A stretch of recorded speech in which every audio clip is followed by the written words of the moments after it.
আজকে বাজার থেকে পুঁটি মাছ নিয়ে এসেছি। পুঁটি মাছগুলো ধুয়ে নিয়েছি, নুন হলুদ দিয়ে মাখায় নিচ্ছি। পুঁটি মাছ রান্না করব আজকে। বড় বড় পুঁটি মাছ নিয়ে আসছে। এটা রান্না করতে মশলা লাগতেছে লঙ্কা, টমেটো, আদা, জিরে, ধনিয়ে। দুটো ছোট ছোট টমেটো দিয়েছি, আদা দিচ্ছি এক টুকরো, আর জিরাটা অল্প, ধনিয়াটা একটু বেশি। এখন আমি মিক্সচার করে নেব। মিক্সচার করা হয়ে গিয়েছে।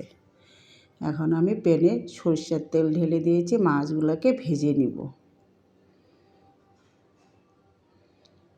মাছগুলো সবগুলো দেওয়া যাবে না, কয়েক পিস 4 পিস দিয়ে দিচ্ছি, উল্টে পাল্টে নিচ্ছি। লাল লাল হয়ে গেলে নামায় নিচ্ছি। এখন এদিকে আমি রসুন আর পেঁয়াজ দিব। অল্প রসুন, একটা রসুন দিব, একটু পেঁয়াজ দিব। এই মাছগুলো ঝাল ঝাল করে বানাবো। পুঁটি মাছের ঝাল। কয়েক পিস আলুও সিদ্ধ করে নিয়েছি আমি। আলু কয়েক পিস কেটেও নিয়ে ভেজে নিব। এখন মাছগুলো ভাজা হয়ে গেছে, আলুগুলো ভাজবো নুন হলুদ দিয়ে, ভেজে নিব। এখন অন্যদিকে সরষের তেল দিয়ে দিলাম। এখানে শুকনো লঙ্কা, কালো জিরা, তেজপাতা দিয়ে দিচ্ছি। এখন পেঁয়াজটাও দিয়ে দিলাম। পেঁয়াজটা একটু লাল লাল হয়ে গেলে, পেঁয়াজ রসুন দুটোই দিয়ে দিয়েছি। লাল লাল হয়ে গেলে টমেটো দিচ্ছি। টমেটোর মধ্যে টমেটো অল্প নাড়ায় ছাড়ায় না, টমেটো তো গলে যায় তাড়াতাড়ি।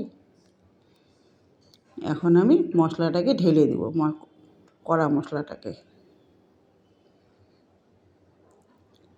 মশলাটাকে ঢেলে নিব, নাড়ায় চাড়ায় নিব। তেল ছাড়া অবধি আমি নাড়তেই থাকবো মশলাটাকে। এইভাবে পুঁটি মাছগুলো রান্নাগুলো খেতে দারুণ লাগে দুপুরবেলা ভাতের সঙ্গে। নুন হলুদটাও দিয়ে দিলাম। মশলা কষানোর সঙ্গে সঙ্গে এটাও কষানো হয়ে যাবে। নুন হলুদটা দিয়ে দিলে ভালো হয় এর সঙ্গে।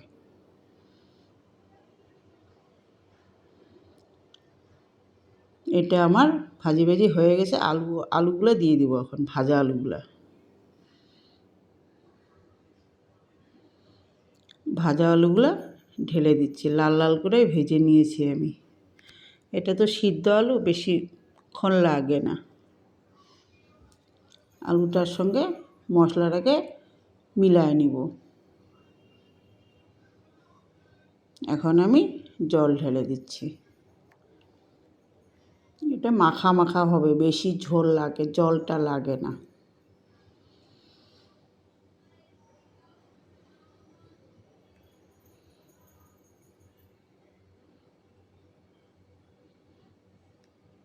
অল্প ফুটে উঠলে আমি মাছ কটা ঢেলে দিচ্ছি।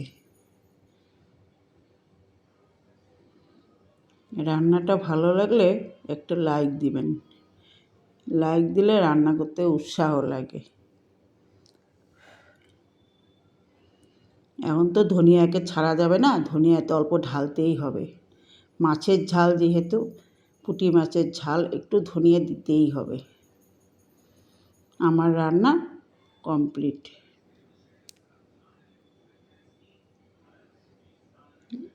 দেখুন কি সুন্দর লোভনীয় কাঁচা লঙ্কার ঝাল হয়েছে, কাঁচা লঙ্কার ঝাল। এইভাবে রান্না করে নেবেন, দারুণ লাগবে। আমার রান্না কমপ্লিট।